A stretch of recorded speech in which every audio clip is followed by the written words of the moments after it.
Let me ask you something, dear. What time of day do you take your blood pressure pill? Don't tell me just yet. Just hold that time in your heart for a moment, because at my age I've learned that the smallest things, the things nobody bothers to explain, are often the ones that matter the most. And this little thing, the time on the clock when you swallow that pill, well, I had to learn it the hard way. So sit with me a while, the way you'd sit with an old friend over a cup of tea, and let me tell you what nobody told me until it was almost too late.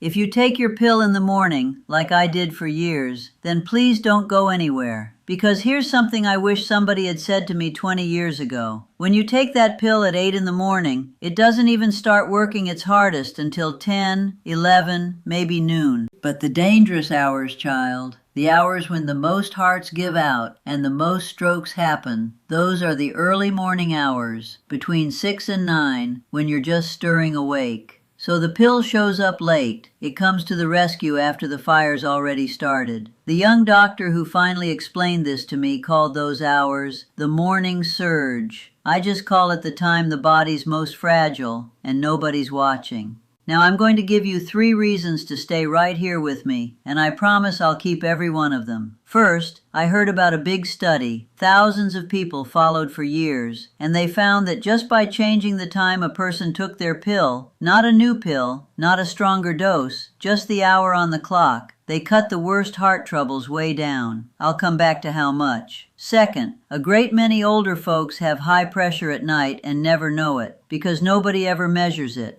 If that's you, your medicine might have been guarding the wrong hours for years. I'll come back to that. And third, a friend of mine said something to me once, after she finally saw what her body was doing all day. One little sentence so simple it broke my heart a little. I'll save that for the end, so stay close. Let me explain it the way I finally understood it, because once it clicked for me, I never forgot it. Your blood pressure isn't the same all day long. It rises and falls like the tide. When you're sleeping deep at night, it drops down low, and that's good. That's your heart finally getting to rest, your whole body easing off. But then, just before you wake, somewhere around 6 in the morning, your body throws open the gates. It pours out everything it needs to get you up and moving, and your pressure shoots up. Your blood gets thicker. Everything tightens. In that 1 hour, your poor arteries are working harder than at any other time of the whole day and night. And I'll tell you something, dear. When you get to my age, those arteries aren't soft and springy like they were at 40. They're stiffer, so that morning jolt hits them like a hammer on old glass. And here's what made me angry once I understood it. That advice, take it in the morning, that was written for some young person with a simple little blood pressure problem. And they just keep copying it year after year onto the prescriptions of us older folks, whose hearts work nothing like that anymore. Those long-lasting pills don't reach their full strength until hours after you take them. So you swallow it at 8, it peaks around noon, and by then the dangerous morning's already come and gone. Your heart faced that hour all alone, not because the pill was bad, but because you took it after the storm had passed. Let me tell you about my neighbor. I'll call him Albert. A good man, lived alone, 77 years young, on his pressure pills for 6 years. 3 different doctors in that time. In the office, his numbers always looked fine. Acceptable, they'd say. But Albert had fallen twice in 4 months, both times in the morning, both times right when he stood up out of bed. Just a sudden spinning, he said, before he could get to the bathroom. The second fall put his arm in a sling for 3 weeks. Now, the young doctor who saw him didn't just glance at a number this time. He asked for a special thing, a little monitor Albert wore for a whole day and night, so they could see what his pressure was really doing during the hours of his actual life, not the 5 minutes he sat stiff in an office chair. And oh, what it showed! All through the day and evening, his pressure was just lovely, perfect on paper. But in the dead of night, it sank far too low. And then the moment he stood up in the morning, it shot back up hard, with no medicine left working in his body, because he'd taken it 20 hours before and it had all worn off. His falls weren't just dizziness from old age, like everybody kept telling him. It was his pressure, crashing low all night and then bouncing back with nothing to soften the blow. Nobody had seen it because nobody had bothered to look past that office visit. They moved one of his pills to 10 at night, kept the other after breakfast, and within 6 weeks that man stopped falling. 6 weeks after years of suffering.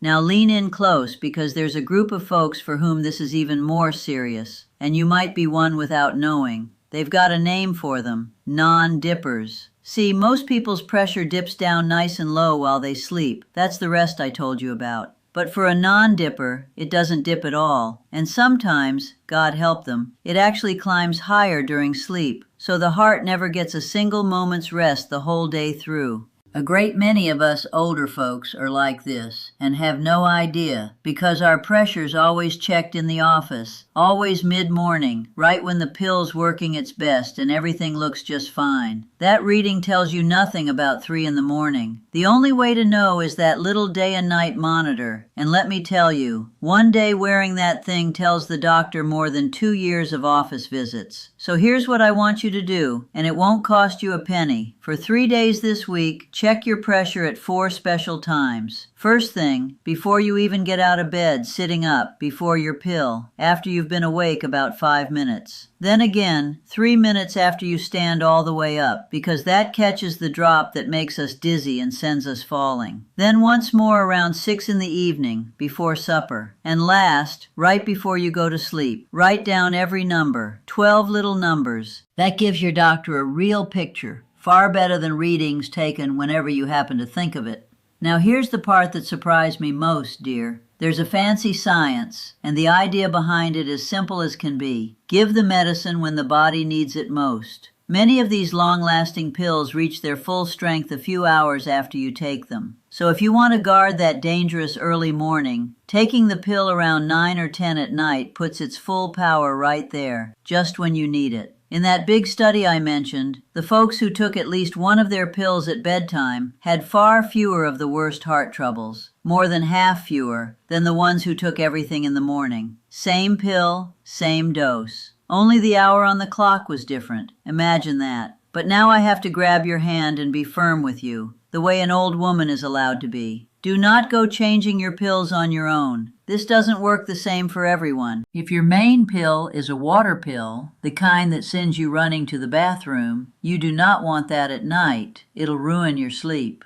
And if your kidneys are troubled, or you take a whole handful of pills, you need your doctor watching over you. This is a conversation to have with the doctor, not a decision to make alone. But now, you see, you know exactly what to ask. You walk in and you say, plain as day, "Doctor, do you have any idea what my pressure's doing between 5 and 9 in the morning? Have I ever worn that monitor for a day?" And if the answer's no, and you've been on these pills for years, then that one conversation is worth more than any blind change to your dose. Because there's a world of difference between controlled and protected. Controlled just means the number looked fine the minute they checked it. Protected means your heart's actually being guarded during the hours it's most in danger. The early morning, the moment you rise, the deep of the night. Those are not the same thing, sweetheart, and no quick office visit will ever tell them apart. Now, that sentence I promised you. My friend, I'll call her Beatrice, took her pill every blessed morning for 4 years. Never missed a day, proud as could be about it. And when she finally saw what her body was doing at dawn, she looked at me with the quiet way we get when we've lived long enough to say the big things simply. And she said, "I always thought the pill was just to bring my pressure down. Nobody ever told me that when it comes down matters too." And she was right. That one little sentence holds everything that no rushed appointment ever had the time to tell her. Or me, or maybe you. So here's what I want you to carry with you. The way you'd carry a bit of advice from an old woman who's seen a few things. The goal isn't a pretty number on the monitor at mid-morning. The goal is for your heart to be protected when it's most fragile. At dawn, the moment you stand, the deep hours of the night. Take your 4 readings this week. Write them down. Bring them to your doctor and ask the question. That's the difference between a visit where someone glances at a number and a visit where someone truly checks whether your heart is being looked after. And do tell me in the comments just 2 things. How old are you? And what time do you take your pill right now? I do read them. It helps me know who I'm talking to. If anything I've shared today helped you understand something you'd wondered about for years, then pass it along to someone who takes their pill every morning the way I used to. It might just be the kindest thing you do for them. Take care of your heart, dear. From the inside. Everything else comes after.